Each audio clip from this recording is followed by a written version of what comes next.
Kali ini kita bahas Malaysia yang dipastikan akan memperoleh kapal MPMS kedua atau Multi-Purpose Mission Ship buatan Turki untuk Agensi Penguatkuasaan Maritim Malaysia, APMM. Penandatanganan Letter of Acceptance proyek ini akan disaksikan langsung oleh Perdana Menteri Malaysia, Anwar Ibrahim. Dan dari sini saja sudah kelihatan kalau ini bukan proyek kecil. Tapi yang menarik, kabar ini muncul di saat kawasan Asia sedang berada di fase perlombaan modernisasi militer besar-besaran. Coba kita lihat sekeliling. Negara-negara Asia saat ini ramai membeli kapal perang besar dengan rudal jarak jauh, jet tempur generasi baru, sistem pertahanan udara canggih, bahkan rudal hipersonik. Ada yang fokus ke destroyer, ada yang ke kapal induk, ada yang ke jet siluman, ada juga yang serius memperkuat pertahanan udara berlapis. Di tengah hiruk pikuk itu, dari Malaysia justru yang terdengar ke publik adalah pembelian kapal penjaga pantai serbaguna, MPMS. MPMS sendiri bukan kapal sembarangan. Ini kapal induk serbaguna dengan endurance panjang, daya jelajah jauh, mampu membawa helikopter, logistik, dan menjalankan banyak misi sekaligus. Untuk penjaga pantai, ini platform yang sangat masuk akal. Tapi secara jujur, ini juga menunjukkan prioritas Malaysia saat ini lebih condong ke keamanan maritim non-militer, bukan ke perlombaan senjata berteknologi tinggi seperti yang dilakukan banyak negara Asia lainnya. Kalau bicara Laut Cina Selatan, kita juga harus realistis. Kehadiran 1 atau 2 MPMS tidak akan mengubah keseimbangan kekuatan. China saat ini memiliki armada penjaga pantai terbesar di dunia, dengan kapal-kapal berukuran raksasa, tonnase besar, dan kehadiran permanen. Kapal-kapal ini bahkan ukurannya sudah mendekati kapal perang. Dalam konteks ini, MPMS Malaysia bukan alat tanding, dan memang bukan itu tujuannya. Perannya lebih ke menjaga kehadiran administratif, patroli rutin, dan penegakan hukum laut versi sipil. Disinilah kontrasnya terlihat jelas.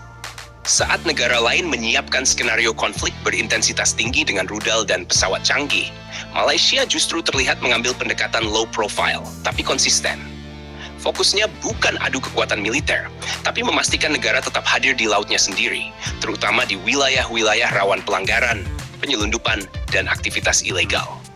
Yang juga menarik, Malaysia sebenarnya punya modal industri maritim yang sangat kuat, yaitu Lumut Naval Shipyard. Lumut adalah salah satu pusat perkapalan militer tertua dan tercanggih di Malaysia, dengan pengalaman panjang dalam pembangunan dan pemeliharaan kapal TLDM. Namun, MPMS ini tetap dibeli dari Turki.